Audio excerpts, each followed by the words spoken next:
தெக்கணமும் அதில் சிறந்த திராவிடனல் திருநாடும் அது இருக்கு.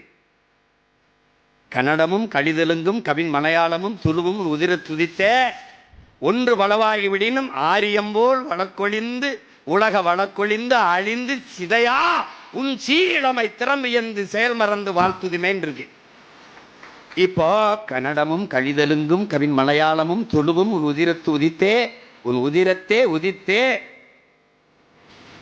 ஒன்று வளவாகிடினும் ஆரியம்போல் உலக வழக்கொழிந்து அழிந்து சிதையா என்று இருக்கு பாரு. இந்த பகுதியை தூக்கிய ஆள் யார்?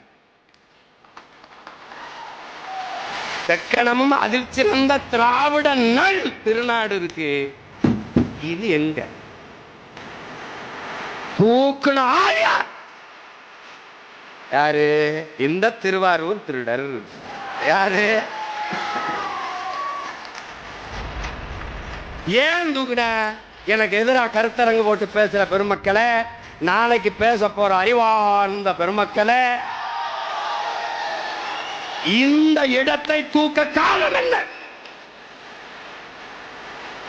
கன்னடமும் கழிதெலுங்கும் கவின் மலையாளமும் துளுவும் என் தாய்மொழியில் இருந்து பிறந்தது என்பதை தூக்க காரணம் என்ன? என கன்னடம் கோச்சுப்பான், என தெலுங்கு கோச்சுப்பான், மலையாளி கோச்சுப்பான், துளுவங்க கோச்சுப்பான், ஓட்டு போட மாட்டான். நான் கோச்சுக்க மாட்டேன். ஏனமா நான் கட்டவன்?